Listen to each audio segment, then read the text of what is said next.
pessoal! Este é o nosso céu astrológico de 2025. Falaremos os movimentos, as configurações celestes, a nossa companhia de engenharia de tráfego do céu para o ano novo, para o ano que vem, para o ano que chega, para o ano atual, para quem for assistir em 2025, né? Nós aí que teremos movimentos importantes, o Plutão que já chegou em Aquário se estendendo aí um pouco mais, a oposição Marte-Plutão em duas ocasiões, né? Teremos Saturno e Netuno, chegada de Netuno em Áries também acontecendo, teremos Urano em Gêmeos, teremos movimentos aí marcantes, movimentos importantes também, os eclipses, as retrogradações. Então cheguem mais, boas-vindas a quem chega, boas-vindas a quem assistirá também ao longo da semana, ao longo do ano, ao longo de todo 2025 também, e movimentos aí importantes para a gente também observar para os signos, para quem sabe o mapa astral, para as posições eventuais que tenham e aonde acontecerá essas configurações de 2025. Boas-vindas a quem chega ao vivo para assistir também e quem assistirá ao longo do fim do ano e do começo do ano e do meio do ano e da entrada e do final e do decorrer dos meses. Então a gente começa aí, a gente já vem o 2000, boas noites, direta e indireta, Ana. A gente já vem aí, Dani, olá, da Escócia, que honra. Então nós temos aí o começo do ano, a gente já veio com a configuração de Plutão em Aquário, né? A gente já percebeu o primeiro time aí, né? Plutão em pista expressa por Aquário até 2043, né? E Plutão em Aquário não acontecia desde lá 1780 e tralalá, né? No época da Revolução Industrial, época dos tempos antigos, né? E a gente já teve as primeiras prévias, os primeiros ensaios no março a junho de 2023 e também janeiro a agosto de 2024, tá? Então, boa noite, Mini Mônica. E aí, eita, direta e indireta, Ana. Então, Plutão em Aquário, aliás, uma curiosidade que eu até observei do Carlos Holanda, meu amigo astrólogo, nós teremos Plutão em Aquário, Urano em Gêmeos e Netuno em Áries. Esse é um fator de mudança dos três lentos, né? Dos três mais longevos planetas num signo, mas que demoram mais em signos, os planetas geracionais. E é algo que não acontecia desde 1046 a.C., tá? Plutão em Aquário, Urano em Gêmeos, Netuno em Áries, é um fator aí raro, até nesse milênio, até, né, depois de Cristo, tá? Desde 1040 e tantos antes de Cristo. Então, é um fator de ineditismo, é um fator de força num contexto de transição marcante para o mundo, para as necessidades de troca, de autonomia, de relações, né? Urano em Gêmeos e o Plutão em Aquário. Urano chega em Gêmeos lá para julho, e falaremos detalhadamente dessa posição também, que dá uma margem de potencial para as questões das comunicações, das relações, dos pensamentos, do que envolver em conteúdo informativo, trocas, né? As formas de comunicação. Então, todo aí um fator marcante de transição nessa configuração dos três lentos que mudam de signo, né? Então, para começar, o Plutão em Aquário, ele já está no movimento aí nessa entrada do ano da oposição com Marte, né? Ele fará duas oposições com Marte.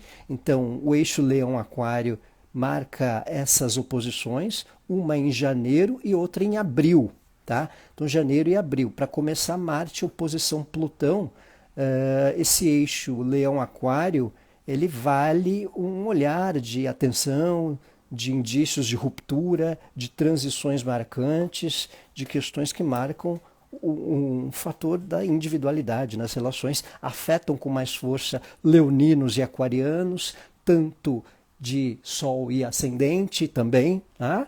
Então um olhar aí para essa configuração, pelo fato de Marte estar retrógrado, ele retrograda para Câncer, especialmente em janeiro, e depois retoma o movimento direto para fazer oposição em abril, né? Então a oposição Marte-Plutão tem um contexto marcante para transições fortes, transições impactantes em relações, envolve contextos de ruptura, violência, de transformação de relações, né?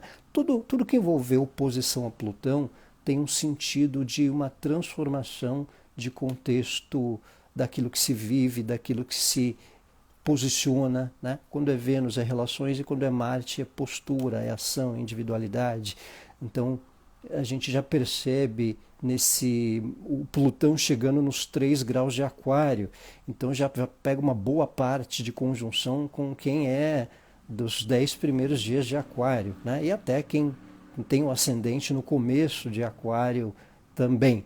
Então um fator de transformação, de transição, de indício de ruptura, questões que chegam um pouco no limite para transições, né?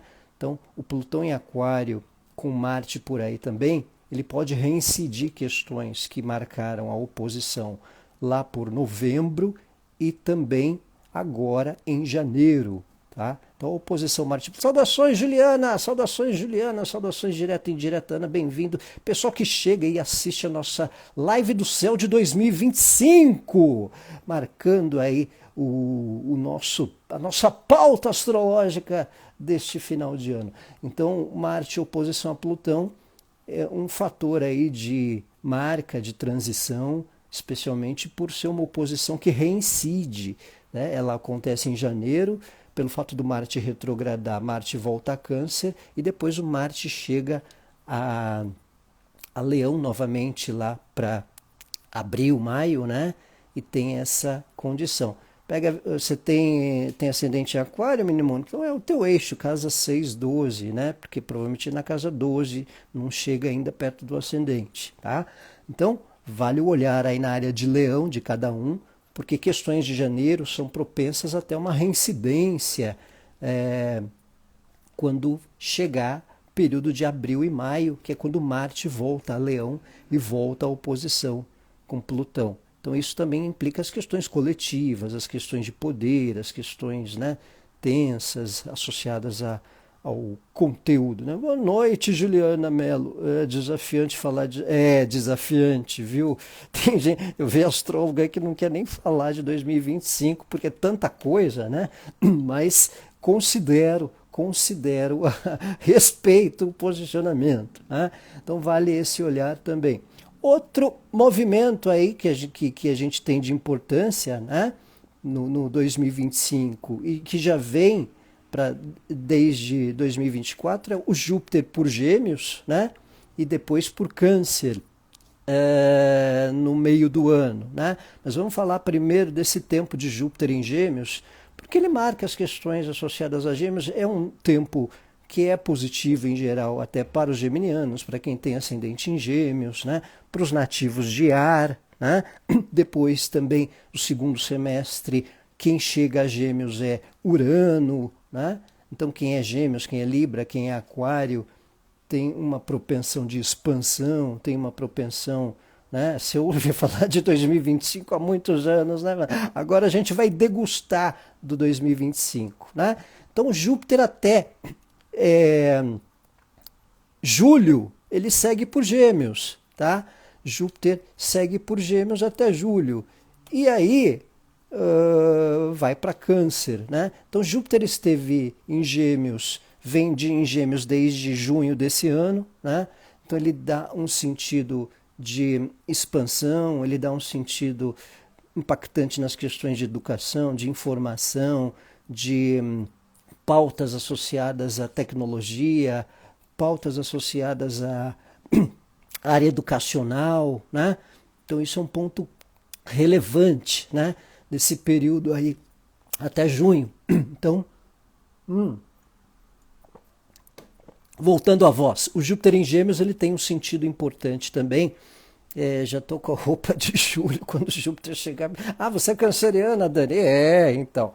Há um tempo aí. E Júpiter esteve por Câncer em 2014, teve por Câncer em 2002, né? Então, para quem tem lembrança boa, para quem tem ideias aí desses períodos, pode ser um tempo de upgrade, né? É tão importante quanto para quem tem ascendente Sol. O que, Julie? Não entendi. Para quem tem Vênus e Mercúrio em Gêmeos, pode ser, pode ajudar. Aí, na verdade, é importante observar a casa de Gêmeos, tá?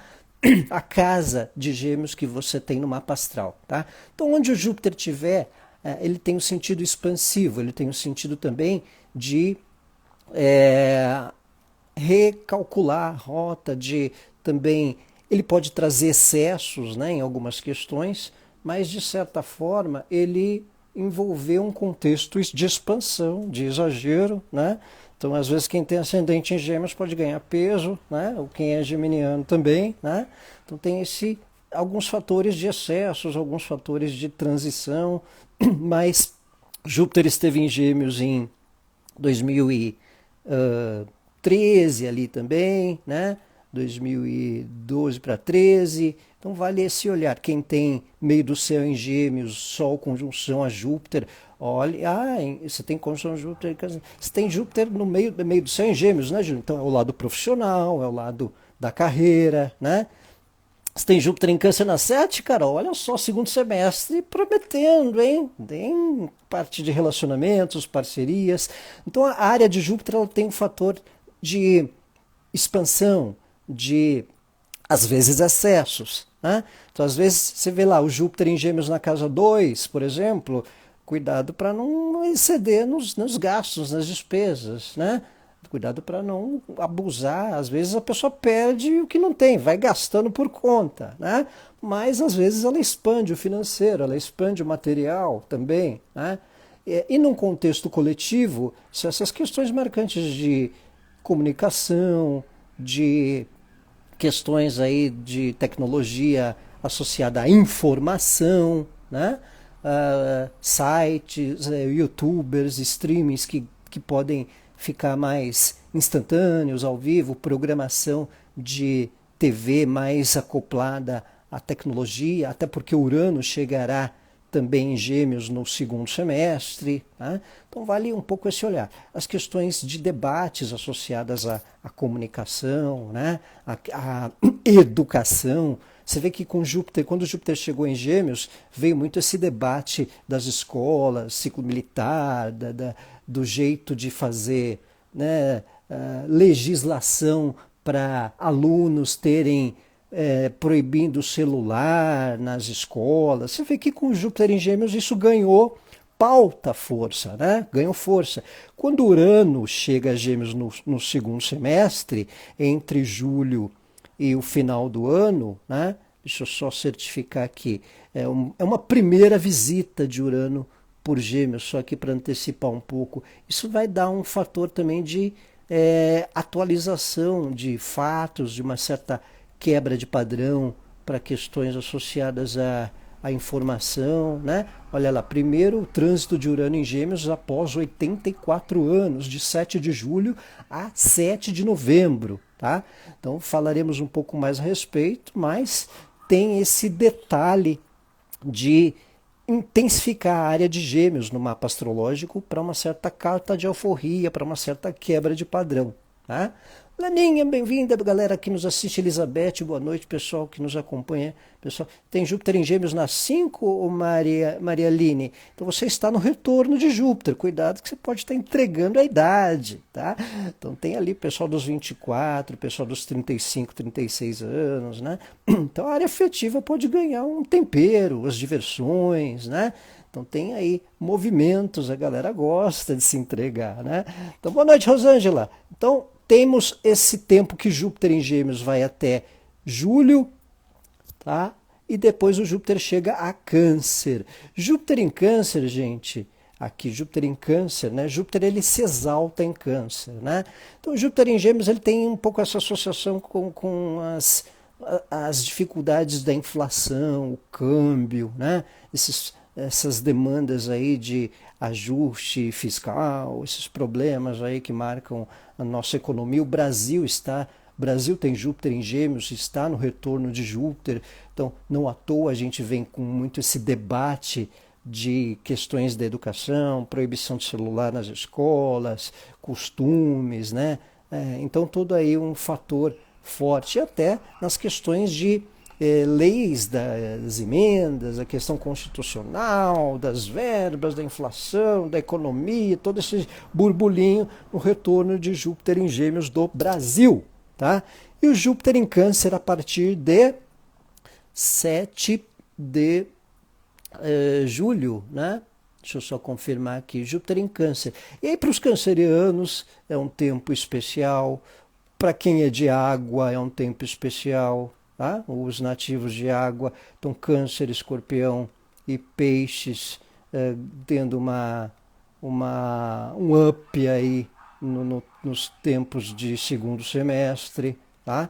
Então, vale aí um olhar, vale aí uma dimensão interessante para esses tempos, para essa época. Então, 9 de junho, perdão, corrigindo, 9 de junho, né?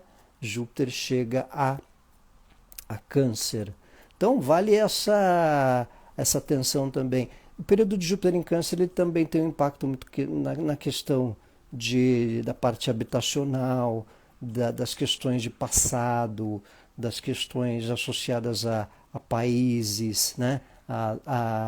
Júpiter ele fica numa posição exaltada, né?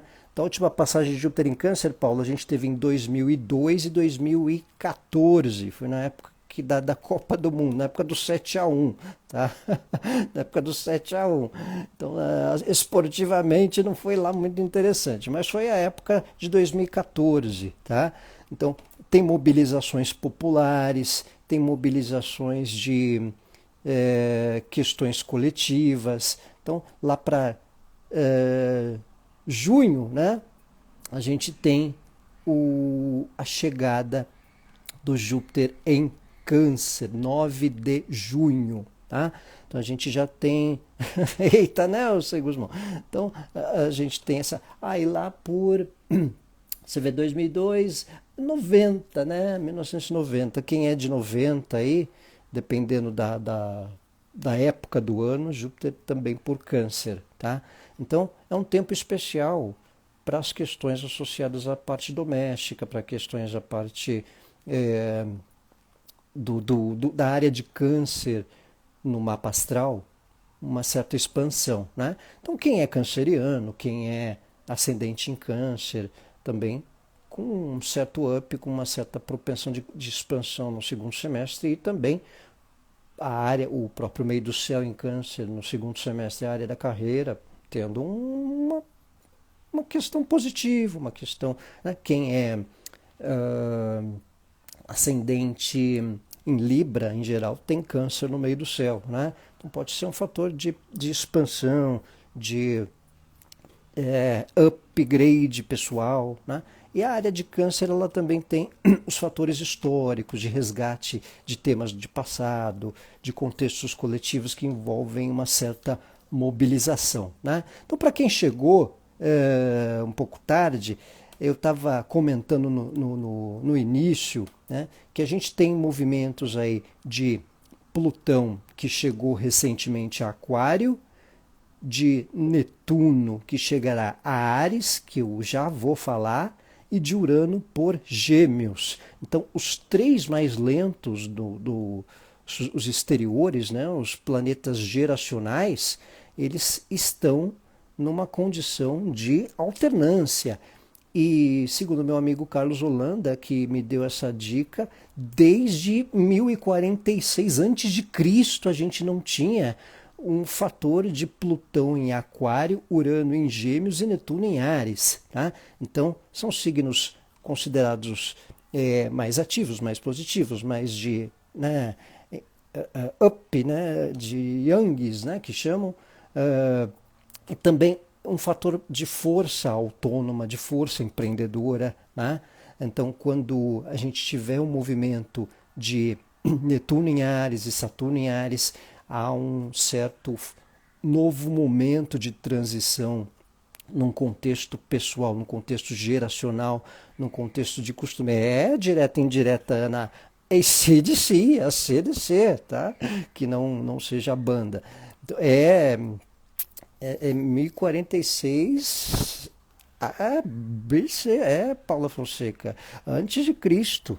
Então a gente tem uma condição de intensidade num sentido de, às vezes, emergência, de transição, tá? De fatos importantes, né? Nessa questão. Você tem câncer na casa 9, Dani. A casa 9 ela é associada ao conhecimento, a viagens, né? Que no segundo semestre, se estiver planejando, pode ser positiva e expansiva para momentos especiais. Tá?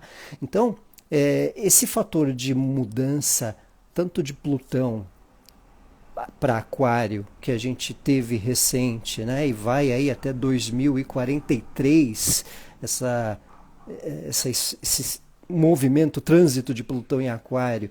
E aí, o Netuno chegando a Áries também, depois de, sei lá, 150 anos. Né? A última vez que o Netuno teve por Áries foi 1861, tá? De 1861 a 1874. Foi a época da Guerra Civil Americana. Tá? Olha, primeiro ingresso de Netuno em Áries depois de quase 150 anos, tá?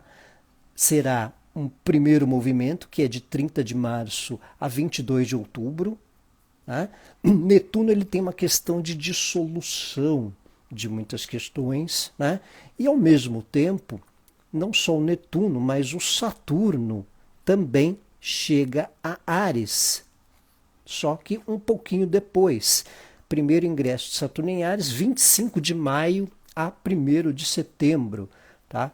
Quando ele volta para Peixes. Então, entre maio e setembro, entre maio e final de agosto, nós teremos a grande já chegada de um primeiro flerte da grande conjunção Saturno-Netuno em Áries. Então, Saturno-Netuno não ocorre desde 89 a 35 anos, tá? América com Trump. Você sabe que Urano estará em Gêmeos e é a posição do mapa dos Estados Unidos. Urano esteve em Gêmeos na independência americana. E a cada 84 anos Urano volta a Gêmeos. Mas aqui o Saturno-Netuno volta depois de 35 anos, desde a época da queda do Muro de Berlim, aquele período 88, 89, 90, que o leste europeu sacudiu, né?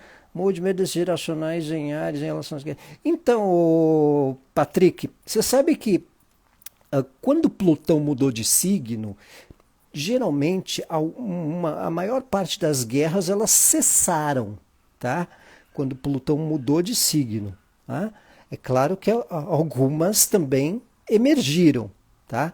Mas, por exemplo, Saturno e Netuno é um aspecto desafiador num contexto coletivo, num contexto de guerra, num contexto de transição, mas também Saturno e Netuno em Áries. Saturno e Netuno é uma grande conjunção. Ano que vem quero ver. Ô, Thiago Cordeiro casou com Mercúrio retrógrado, gente. Esse é um case de sucesso. O homem casou com Mercúrio retrógrado, é um case de sucesso. Como não? Né?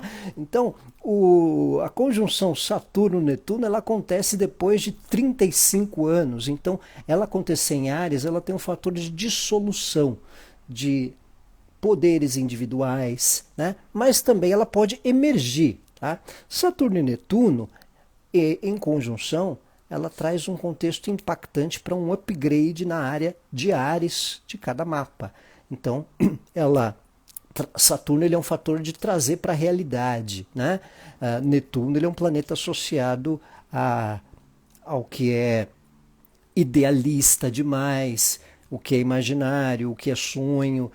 Então, quando Saturno forma a conjunção com Netuno, ele meio que derruba o muro, ele traz à tona as verdades, né? Trago verdades, tá?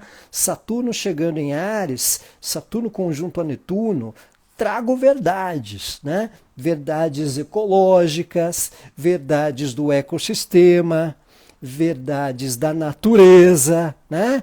Então, os mares, os rios, os minuanos, as tempestades, né? Os efeitos climáticos, Saturno e Netuno manda conta, infelizmente, né? Então é um indício, né? Você acha bom passar no só 2027, Ana, mas calma que tem 2026, tem 2025, né? Não dá para pular, tá? Um real ou verdade misteriosa. Então, né? Então, Saturno, Netuno é isso, né? Um real ou verdade misteriosa. Então a gente tem esse fator. Em qual grau vai acontecer essa conjunção? Então, Fernanda, na verdade, a conjunção exata, ela será em fevereiro de 26. Porém, é muito comum a conjunção já acontecer por eles estarem juntos e próximos, mesmo não estando exatos. Você vê, olha só, quando Saturno chega a Áries, o Netuno já vai estar a 1 grau. Você vai dizer que não tem conjunção? Claro que tem, né? Ela só não está exata. Então você já sente no comecinho de Áries, tá? Então no começo de Áries, pular para 2026 não é muito negócio também, tá? Porque Saturno e Netuno é uma conjunção de 2 anos constantes, tá? Então ela vai até o fim de 26. Não adianta pular, galera. A onda vai estar lá. Ou você vai por cima dela ou você vai por baixo, né? Então, tem todo um olhar aí. Então é um tempo de transformação, de reestruturação, de realidades marcantes para as questões associadas a poder, né? Poderes totalitários que marcam períodos, né? Saturno esteve em Áries entre 96 e 98, Saturno esteve em Áries entre os períodos lá dos anos 60, período lá dos anos de chumbo, né? Então, quando Saturno volta a Áries, é uma auditoria nas questões militares do Brasil. Você vê que general foi preso, né? Quem sabe alguns aí também vão, né? Então, o Saturno-Netuno, ele dá essa deixa de fatores associados às questões dos poderes, da parte militar, mas a área de Áries, de Libra, ganha um impacto marcante por causa dessas transições, por causa do eixo Áries-Libra, tá? Então, quem é Áries, quem é Libra, e a casa de Áries de cada um, né? Ou do final de Peixes, porque às vezes o Áries começa depois, tá? Então a casa onde estiver o começo de Áries é um tempo de transição, é um tempo de reestruturação, é um tempo de demanda de algo para longo prazo, tá? Achei interessante a relação entre as revisões das arbitrariedades literais e Marte retrô em Leão no céu oposto a Plutão em Aquário. Exato, Patrick. E outra, o Brasil tem Marte retrógrado na Constituição, não é no mapa da independência, mas a Constituição do Brasil, ela tem Mercúrio retrógrado e Marte retrógrado. Então não é à toa também que esses bafafás todos vieram num tempo de Mercúrio e Marte retrógrado, né? E o Marte vai estar retrogradando até fevereiro, 23 de fevereiro, vai voltar a fazer oposição com Plutão em janeiro, depois em abril. Então, né, páginas serão reviradas ainda. Então tem esse detalhe também. Então o Áries, né, quando Saturno e Netuno chegam a Áries, a casa de Áries tem uma guinada, uma remodelagem, uma reestruturação. Tá? Essa grande conjunção, na minha opinião, ela é o fator de 2025, tá? Então, eu não considero regente de ano, né? Para mim é ladainha, ano de Júpiter, ano de Marte, ladainha lá dos caldeus, né? Eles consideravam os planetas deuses e direcionavam lá a roleta Jequiti pela estrela de 7 pontas e dava lá o revezamento 7 por 7 dos 7 anos. Então, Nem precisa, né? Porque você tem Saturno conjunção Netuno em Áries, você tem Urano chegando em Gêmeos, você tem Plutão chegando a Aquário, você tem, né, Netuno e Saturno em Áries, você tem eclipses em Áries, você tem Mercúrio retrógrado em Áries, você tem Vênus retro em Áries, e a galera preocupada com ladainha de planeta regente, né? Nem precisa. Então, ok. Alguém poderia mudar o dia da independência para ver se... Pois é, Dani Costa. Né? Ou ir para a Escócia, quem sabe, né? Que privilégio, então. Viva o Celtic Futebol Clube. Então, a questão aí do Saturno e Netuno é um fator de reestruturação e de trago-verdades, né? De transição marcante na área de Áries dos respectivos mapas. Né? Quem falou casa 9 é a casa do conhecimento, é a casa da parte jurídica, é a casa das leis, pendências jurídicas, atualização de saber, responsabilidades diante do saber que tem. Casa 10 é a carreira, ascendente às vezes é o físico, casa 6 é a saúde, né? Então essa é a questão. Eu só quero mais serenidade na minha vida. Ana Martins, serenidade, saúde, né? Nunca é demais, né? Celtic e Ranger é o pior. É verdade, viu, Dani? É a maior rivalidade da história, né? Fla-Flu, Corinthians e Palmeiras, tudo fichinha perto de Celtic e Ranger. É a maior rivalidade do futebol da história, né? Como afeta quem tem o Sol em Libra, Carol? Então, aí tem que ver se você é o Sol em Libra de setembro ou de outubro, né? Porque depende da casa onde está o seu Sol, tá? Então vale esse olhar. Boa noite, fechar os olhos para ver. Boa noite, Sandra. Boa noite, galera. Este é o céu de 2025, gente. Então, Saturno e Netuno por Áries, marcando 2025, pelo menos entre março e setembro, que é quando os dois transitam, chegam para Áries, né? Qual que é a pergunta aí, gente? Peraí, deixa eu ajeitar. Parar de compartilhar. Assim, quando começou essa contagem dos regentes do ano? Pois é, o Patrick, ninguém sabe, né? Até porque teve mudança de calendário, teve... Stop. Não tem, né? Não tem nem chat GPT que responda isso. Não tem. Não tem. Nem o chat GPT vai te responder isso. Tá? Nem tente.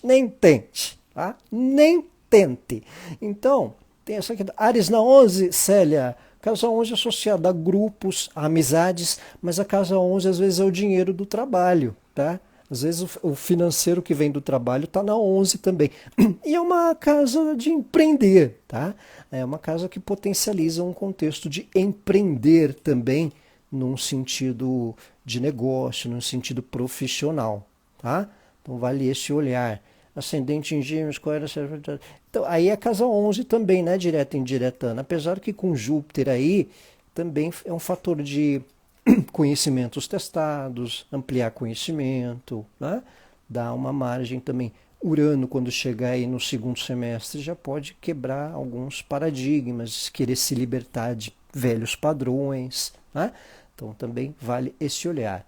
Então, gente, depois de 35 anos, Saturno e Netuno formam conjunção, tá? Saturno e Netuno formaram conjunção em Capricórnio, lá em 89.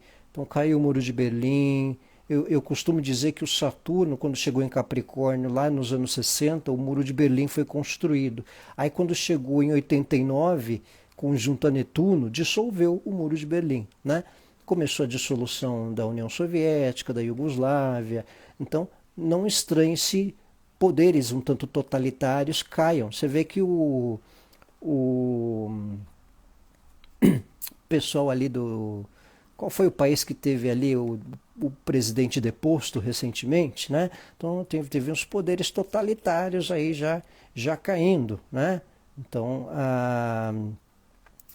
a questão do individualismo, a questão de uma certa auditoria no que envolver a história e os próprios militares também, né? Então fica toda aí uma dinâmica marcante associada ao contexto ariano, né? Então, e Áries é um signo associado ao empreender individual. Também, né, a Coreia do Sul, a Síria, né, o fechar os olhos, lembrou bem a Síria, a Coreia do Sul teve impeachment, né? O Assad foi derrubado na Síria depois de trocentos anos, né? Então a gente já percebe uns sinais aí de dessa transição Saturno-Netuno de Peixes para Áries, tá? Então, o Saturno conjunto Netuno, ele tem o fator de dissolver ideais um tanto ilusórios, ideias que não servem mais, né? Então, tipo Berlim Oriental, na época de 89, né?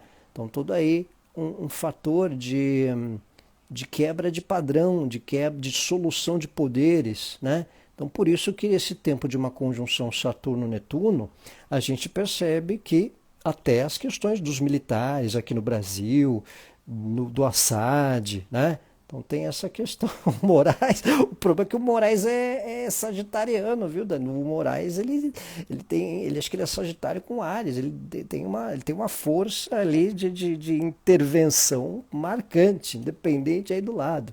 Então, tem muito essa demanda da dissolução de certos poderes totalitários, de certa forma. A diferença é que os Estados Unidos têm o Trump, só que o Trump ele tem um contexto de Urano muito forte. Tá? O Trump ele nasceu com Sol conjunção Urano, e os Estados Unidos eles estão no momento do retorno de Urano. Tá? Então, vou colocar aqui o Urano no desenho, deixa eu ver se é isso aqui. Aqui é o Netuno em Áries, que eu falei para vocês. E o Urano, ele chega a Gêmeos, né? Urano chega a Gêmeos 7 de julho, tá? 7 de julho. Então, fica o tempo, Portugal também vai... Então, depende aí da região, né, o Minimônica? A gente pode perceber uma questão da vertente portuguesa, da vertente de transições de poderes, né? De transições marcantes associadas ao que vem tenso, se não mudanças, pelo menos tensões, né? Alguns países europeus. Agora, Urano em Gêmeos é a posição dos Estados Unidos lá em 1776, tá? Então, a cada 84 anos isso acontece. Então, Urano chega a Gêmeos em julho, e só que é uma primeira visita, né? Não é em definitivo, porque ele volta para Touro no finzinho do ano, ele dá uma recuada, ele faz porque os planetas lentos eles têm disso, né? É um primeiro movimento, depois retrocede, tá? 7 de novembro ele volta para Touro, e lá para abril de 26 ele volta para Gêmeos, tá? É muita calma e elegância, né, Dani? Aí vale essa atenção, calma e elegância, rapaziada. Então, Urano, 7 de julho, chega em Gêmeos, e o Trump, ele é um geminiano com Sol Urano, se não me engano, Sol conjunto Urano, né? Então, a eleição dele, ela estava potencializada, né? Porque o próprio... Os Estados Unidos têm Urano em Gêmeos, né? Então, geralmente há uma sinalização da característica astrológica do presidente ou do chefe de Estado com a configuração que o país, em geral, tem naquele momento, ou até no mapa do país, né? Outra história é que, com Urano em Gêmeos, houve a expansão lá nos anos 40 do rádio, do transitor, né? Então, quando Urano chega a Gêmeos, já faz uma primeira visita entre julho e final do ano, ali, novembro, né, que a gente viu, a gente percebe uma potencialização de tecnologias de informação, né, ou do 5G, né, do 6G, das redes sociais. As redes sociais elas podem ganhar uma conotação nova num contexto de empreender, num contexto de questão financeira, de estruturas de poder, tá? Então, quando Urano chega a Gêmeos, pode ter um rebuliço nas redes sociais, nas questões tecnológicas, pode extinguir alguma rede aí e pode emergir alguma mais potencial também, tá? até para streaming, até para imagem, até para fatores associados a uso educacional também, né? No sentido de não só ensino básico, mas também de universidade. Tá? Outra coisa de Urano em Gêmeos é quem é de Gêmeos, quem é de ar, né? Ter potenciais ou quebra de padrão. Tá? Quando Urano chegou em Áries, o que aconteceu? Você lembra que o Airbnb, os Ubers, né? O empreender, o individual ganhou uma força para sair de velho padrão profissional, né? Ou mesmo para moradia, ou mesmo para os contextos sociais. Você não ficava mais num hotel padronizado, né? Você vai no Airbnb, na casa de alguém, né? Urano em Áries. Quando Urano chegou em Touro, veio a popularização da bolsa maior da bolsa de valores, né? Trânsito de Urano, por caso a gente não sente tanto. Sente, senhor. Sente em algumas situações pontuais. Quando tem o ingresso, né? E quando tem conjunção de Marte ou eclipses, tá? Vale olhar. Então você vai sentir, né? Pode sentir, sim, tá? Então quando Urano bater um primeiro, né, chegada em Gêmeos, né? É como você tá lá na estrada, assim, você dá aquela, né? Sim, opa, como não sente, né? Quando Urano chegou em Touro, eu lembro que quando Urano chegou em Touro, foi na época da Copa, o VAR, né, virou uma bagunça a Copa de 2018, porque o VAR, né, tá todo mundo lá, né? Bem no mês no bimestre da Copa, né? O Urano chegou em todo mundo lá com o VAR, né? Fazendo lá o, né? E depois veio a popularização da bolsa, a galera metendo as caras nos bitcoins, metendo as caras na renda variável, né? Porque o Urano ele quebra o padrão das estruturas financeiras. Os bancos digitais, Nubank, BTG, Pactual, Chip na Bola. Gente, quando o Urano chegar em Gêmeos, a gente conversa, né? Porque ainda mais em Gêmeos, que é um signo que sente com mais força as questões de comunicação, de ar, né? Mas em geral, quando é atribuído a um eclipse, quando uma conjunção de Marte, tem um start um pouquinho maior, e também na semana de ingresso, né, nos movimentos, numa lua nova, geminiana, ou quando tem algo juntinho, mesmo que né, uma conjunção a mais. Né? Então, pode perceber. E outra que, quando Urano chegou em Gêmeos lá no passado, eu falei de Netuno em Áries, né? Netuno em Áries foi lá em 1861.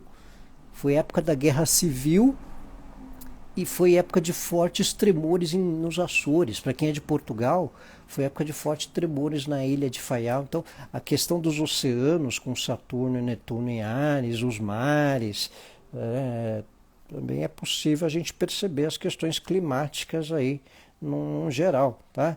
Não me falem qual. Deixa a Copa para lá. Urano na 2 ou a cor.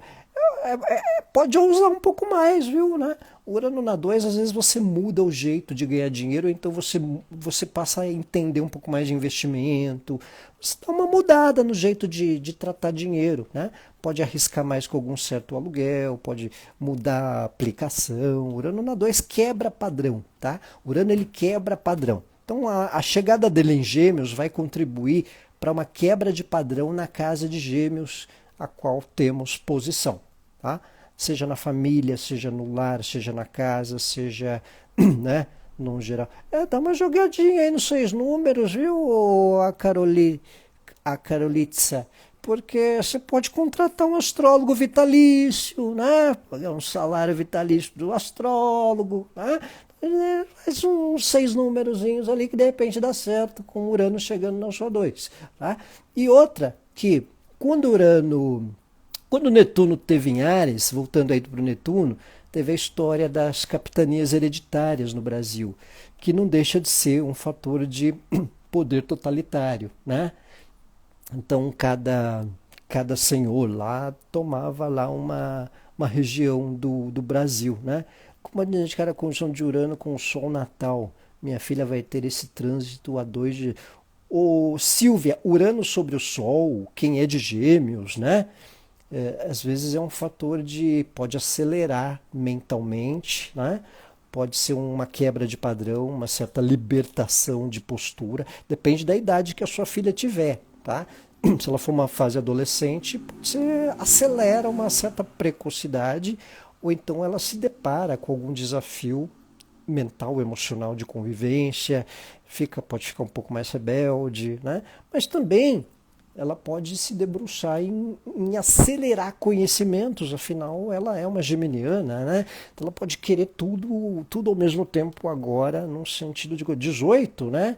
Na casa 1, então, pode ser um processo até de emancipação, dependendo da questão maturidade dela, pode dar uma acelerada numa autonomia num contexto de posicionamento. Olha a casa de Leão, porque é a casa regida pelo Sol também, tá?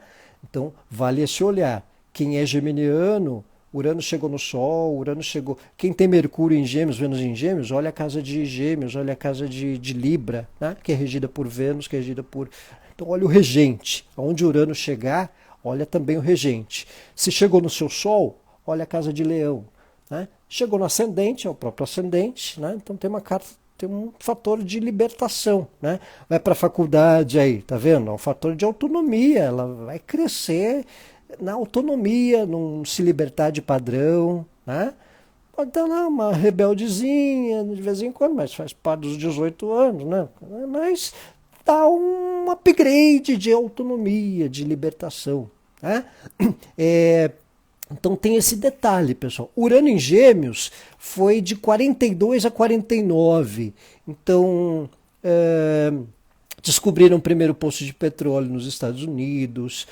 Teve a publicação da obra Da Origem das Espécies, que o Darwin publicou, né? Charles Darwin publicou. Então já quebrou um fator de teoria, tem um fator de publicações de conhecimento muito grande, tá? Então, impactou tecnologicamente, mentalmente, teve uma abertura mental, né? Então, isso acabou sendo muito representativo, né? E tem a história do retorno de Urano dos Estados Unidos, né? Que isso pode ser um upgrade, pode deixar os Estados Unidos um pouco isolado do mundo com as trampices, né? Mas também um contexto tecnológico, porque embora tenha lá o Musk, né, tem lá a questão, olá Fabri, tudo bem? Então tem lá a questão do Musk, né, também associado ao Trump, que pode também dar umas injeções tecnológicas no contexto da postura, né, do lado tecnológico, né? Então tem esse lado do contexto. Urano em Gêmeos teve a publicação da Carta das Nações Unidas, teve Declaração Universal dos Direitos Humanos, lá em 1948. Então essas questões coletivas de COP, de reunião para o meio ambiente, de declarações ou publicações escritas, leis, né? Também ganha uma margem interessante com essa chegada de Urano em Gêmeos, tá? E claro, quem é de Gêmeos, quem é de Libra, quem é de Aquário, especialmente julho, segundo semestre, e até já por esse ano, por Plutão estar em Aquário, tem uma marca muito grande de transição de vida e de quebra de padrão, tá? Então tem esse detalhe. Geminiana com Urano na 9, aí meio, então Urano aí chegando, né? Se for geminiana de maio, então sente um pouco mais esse Urano quebrando algum padrão. O Urano ele tira para dançar, mesmo que você não goste de dançar, tá? O Urano é um pouco isso, ele põe você na pista para quebrar padrão, para se libertar, para desenferrujar, né? Sai daí, minha filha, né? Vamos, né? Dar uma rebelada. Início de junho, então já sente aí também, né? A conjunção, que depois ele volta para Touro no finzinho do ano para voltar para Gêmeos em abril, tá? Vamos marcar os retrógrados de 2025? Vamos? Primeiro, tem Vênus retrógrado. Ó, retrogradação de Vênus nós teremos de 2 de março a 13 de abril. Tá? Você ganhou a causa, Fabrica Festas. Que legal, eu lembro dessa história. Muito bom saber. Parabéns, fiquei muito feliz por você, Ariana. Então, olha que legal. Então, o Vênus, tá vendo, gente? Galera assídua dentro. Não esqueçam de fazer o seu mapa astral para ver todas essas posições. Então, teremos Vênus retrógrado, gente. Vênus retrógrado. Vênus em retrogradação tem uma dinâmica diferente de Mercúrio retrógrado. Vênus volta a ficar retrógrado depois de 1 ano e 9 meses. E tem uma curiosidade, fica retrógrado de 10 de Áries a 25 de Peixes, entre o dia 2 de março e 13 de abril. Tá? Uma curiosidade, Vênus fica retrógrado na mesma região de 8 anos antes. Tá? Então, lá em 2017, se vocês perceberam alguma situação de transição, de mudança, de upgrade na área de fim de Peixes, entrada de Áries, a casa de Peixes e de Áries, né? E em 2009 também, essa retrogradação de Vênus ela dá tendência a uma transição na mesma área, não necessariamente igual, mas um transição. Eu nunca esqueço de uma Vênus retrô, eu perdi coisas, quebrei o pé, perdi o celular. Relaxa, o Patrick, relaxa, calma, né? Vênus retrógrado, né? Entre 2 de março e 13 de abril. Podem voltar questões de negócios, podem voltar questões financeiras, realinhar parcerias, realinhar acordos. É importante olhar o começo de Áries, que é onde a retrogradação é o maior trânsito de Vênus, tá? Então vale esse olhar para essa questão. Olá, Maria Leandro! Então todo esse movimento de Vênus retrô, ele reincide 2017, no começo do ano, ali em abril, e 2009, se vocês tiverem lembrança, tá? Então retrogradação de Vênus acontecerá em 2025, tá? Vale olhar, não esquecer. 2017, Vênus retrogradou também no começo de Áries, em 2009 também. Então, vamos olhar para a casa de Áries, para onde Vênus retrograda nesse período. Então, olha que interessante, né? Teremos Saturno e Netuno conjunto em Áries ali por, né, passagem de entre março que o Netuno chega em Áries e depois Saturno chega em Áries também. Tem retrogradação de Vênus, vai ter retrogradação de Mercúrio e vai ter eclipse em Áries, né? E a galera preocupada com conversinha fiada de planeta regente de ano, né? Por favor, né? Por favor, né? Então vamos lá. Próxima pauta de 2025, o que teremos? Vamos ver os Mercúrios retrógrados, né? Tudo isso na casa 2 do seu mapa, fechar os olhos. Olha, bom para terapia, bom para análise, para questão de crenças. Agora, quando tem um monte de coisa assim na 12, sabe o que pode ajudar? A exorcizar complexos e culpas, tá? Se estiverem abusando da sua boa vontade, às vezes uns trânsitos na 12, você exorciza certos complexos. Ó, chega, já fiz demais, já me matei por esse bando, agora... shut up, né? Então, às vezes, uns trânsitos na 12, você faz demais pelos outros. Só que se você já vem fazendo demais, você pode exorcizar certos complexos e culpas, tá? Mercúrio retrógrado em 2025, ó, para anotar, não dizer que eu não avisei antes, tá? Para não dizer que eu não falei de flores ou de horrores, ou para não dizer que eu não avisei antes, tá? 15 de março a 7 de abril, de 9 de Áries a 26 de Peixes. Ó em Áries de novo, ó a retrogradação em Áries de novo. De 9 de Áries a 26 de Peixes, tá? Você é gêmeos, o Luzi, olha só, Júpiter estará em Gêmeos esse ano e depois no segundo semestre Urano. Então é um ano para os geminianos terem uma transição, um upgrade, né? Uma questão marcante de movimentos importantes. Ó, 18 de julho a 11 de agosto, Mercúrio retrógrado de 15 a 4 de Leão, e de 9 a 29 de novembro, de 6 de Sagitário a 20 de Escorpião. Tá? Então anotem, se tiver coisa para, né, planejar, já deixa anotadinho os tempos de Mercúrio retrógrado. É bom para revisões, quiser anotar para fazer revisão de carro, revisão de papéis, de documentos, volta contatos, às vezes volta cliente, se a pessoa é autônoma, tá? Mercúrio retrógrado tem lá as suas benevolências, viu? Não entrem lá muito em noia com Mercúrio. Pode dar lá uns chabus, né, naturais, mas o Mercúrio retrógrado volta contatos, né? Então tem essa questão também. É início do ano astrológico de 15 de março a 7 de abril, é verdade, o Ana Martins, tá? Vai ser com Mercúrio retrógrado também. E os eclipses de 2025. Os eclipses, tá? 14 de março, eclipse lunar total 23 de Virgem. 29 de março, eclipse solar aos 8 de Áries. Olha eclipse em Áries de novo, né? Então a gente viu Saturno e Netuno chegarão em Áries, Mercúrio retrógrado de Áries para Peixes, Vênus retrô de Áries para Peixes e um eclipse sutil 8 de Áries. Então a área de Áries no mapa de todos, né, e assim como os arianos e os ascendentes em Áries, os librianos que são opostos, né, um ano marcante com transições, novas responsabilidades, revelações, quebra de padrão, tá, impulso. Tá? Mercúrio retrô bem no meu dia de nível.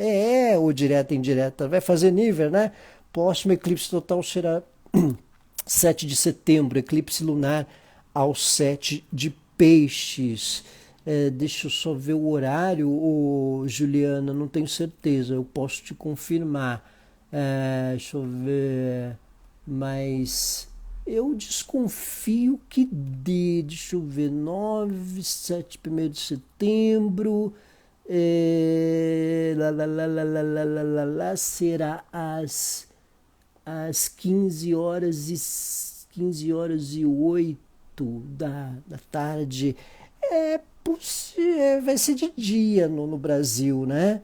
Então, não sei se vai, não sei, pode ser assim, né, da sombrinha ali, vai ser difícil, acho que não sei se vai dar para ver não, porque o horário tá parecendo horário de dia, tá? Então tem essa questão. Áries na 9, ou Segusmão, então a casa 9 é conhecimentos, é casa de estudos, né? Se o Áries é interceptado na 6, é saúde, corpo, né? Então Saturno e Netuno na 6, com todos esses movimentos na 6, a saúde pode requerer uma atenção, pode requerer um olhar, pode requerer uma retomada de cuidado, de disciplina, de atividade, né?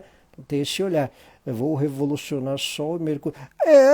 Patrick, você sabe que fazer aniversário com Mercúrio retrógrado, às vezes, é um ano que você tira coisas do stand-by, tá? Coisas que estavam na gaveta, que você vai adiando. Quando o Mercúrio está retrógrado, você pode tirar da gaveta, tá? Por outro lado, você pode deixar algumas coisas em stand-by naquele ano também, tá? Mas você pode tirar. Você estava querendo fazer um curso, querendo viajar para um lugar, Mercúrio retrogradou naquele ano na Revolução, você tira da gaveta uma ideia, tira da gaveta um projeto, né? Da 11 para 12, Juliana, 12 é a 12, né? Espiritualidade, crenças, complexos, né? Baixa energética, mas a 11, grupos, pessoas, contatos, dinheiro de trabalho, às vezes também, né? E outro eclipse solar, 28 de Virgem, dia 21 de setembro. Então, olha só, teremos 2 eclipses em Virgem, tá? Então, para os virginianos, para os piscianos, períodos de questões que vêm à tona, revelação, pautas que a gente, né, desencadeia, porque o eclipse é a lanterna na caverna, né? Dá aquele susto de opa, né? Você vê que eu tirei a tela ali da tabelinha dos eclipses, né? É como um eclipse, né? Pagou, depois aparece de novo, né? Então vou eclipsar aqui de novo a tabela dos eclipses para vocês verem, né? Olha lá, zupt, né? Então, eclipse é isso, né? Vem à tona, né? Já me aconteceu aniversário de Mercúrio retrógrado e o ano correu bem. Da Martins, às vezes acontece de algumas coisas travarem, né? Mas tem algumas coisas que voltam tiram da gaveta, tá? Agora, eclipses em Virgem é uma sequência aí do ano que marca os virginianos e marca a área de Virgem dos mapas de vocês, que vale as questões de utilidade, né? A última vez que a gente teve uma sequência de eclipses por Virgem, gente, foi ali por 2015 e 2016. 2015 nós tivemos eclipse em Virgem e 2016 em Virgem em setembro desses anos. E lá em 2006 e 2007. 2006 e 2007 tivemos sequência de eclipses em Virgem, tá? Então quem tiver lembranças de transições, de momentos marcantes, 2025 nós temos 2 eclipses em Virgem, um no primeiro semestre, dia 14 de março, outro em setembro, 21 de março, a área de 23 e 28 de Virgem.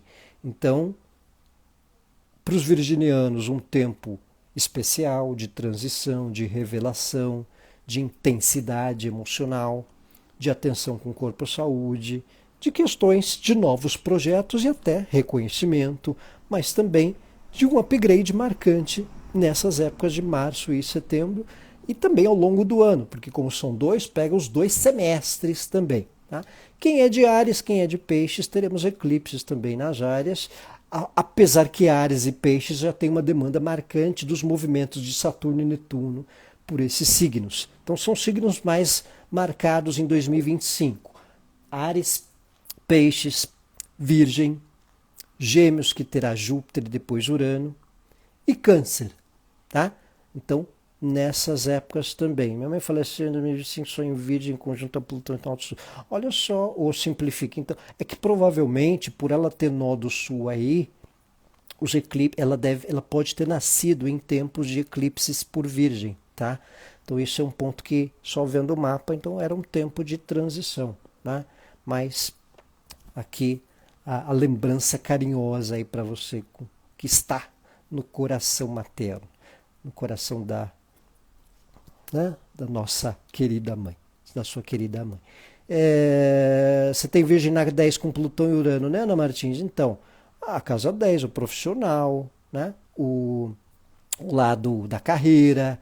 Né? Então, a área de Virgem vale um olhar. Tá? Então, vale esse ponto de observação. Certo?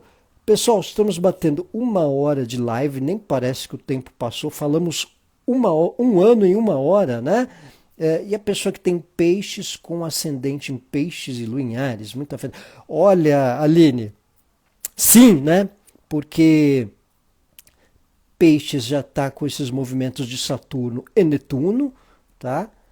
E é um tempo de percepção da realidade, de novas responsabilidades, de transição, mas algumas questões marcando novidades entre março e maio, quando Saturno e Netuno vão para Áries. Né? Saturno chega em Áries dia 25 de maio, vai até fim de agosto, 1º de setembro, e o Netuno terá o seu primeiro movimento por Áries nessa época de março a outubro, de março a outubro, tá? Há 150 e poucos anos, 180 anos que o Netuno não transita por Áries, né? Então é um movimento significativo, certo? Obrigado, Gui, que eu tenho umas boas entradas, muita gente. Ótimo ano novo para você, Ana Martins. Feliz 2025 também. Então, gente, tá feita a nossa análise do ano de 2025, né? Sol e Vênus, Gêmeos na 5, o Emanuela. Casa 5 é a área dos filhos, é a área da vida amorosa, né? Do afetivo, de finanças domésticas. Então, um tempo marcante aí nesse tempo, primeiro semestre, e lá por junho também, quando Urano chega por Gêmeos entre junho e novembro, tá? Áries com Escorpião, Adriana. Então, Áries aí, para os arianos, é um tempo aí de responsabilidades com a chegada de Saturno.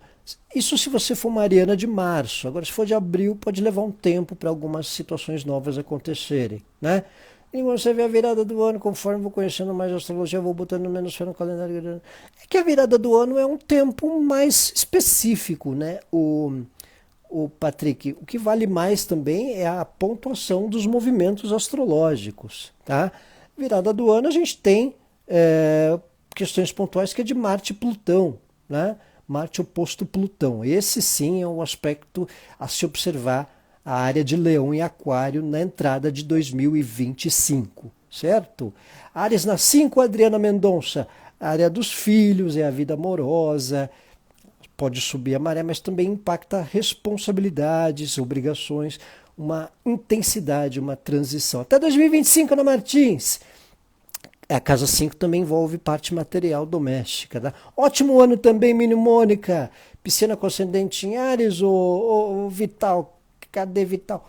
Então é o tempo aí que Saturno e Netuno vêm dissolvendo questões, impactar transições. 7 de março, né, Adriano? Então, já sente bastante o movimento de Saturno e Netuno, que é, na minha opinião, é a grande configuração aí do ano, junto com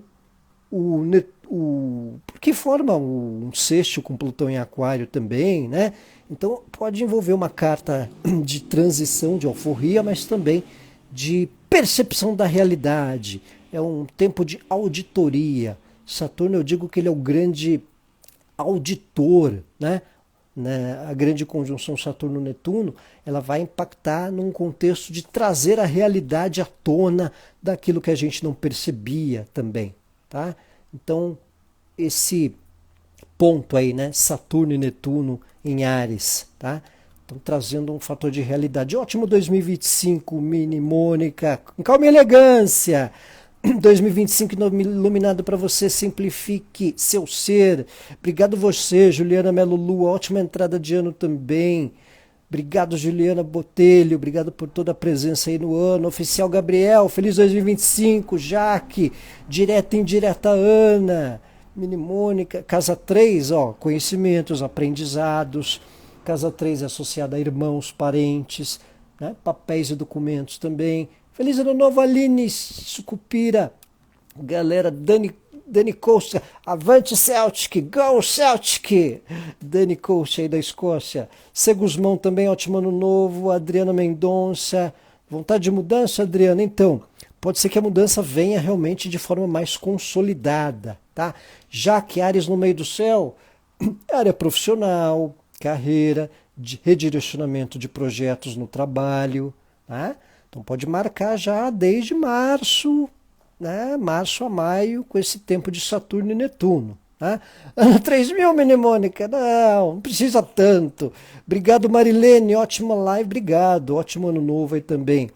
Obrigado, Luzi, obrigado também pela presença. Certo, pessoal? Então, recapitulando aí rapidinho, a gente está num tempo que Plutão chegou a Aquário para transformar questões coletivas, fator da inteligência artificial, fator dos carros elétricos, né?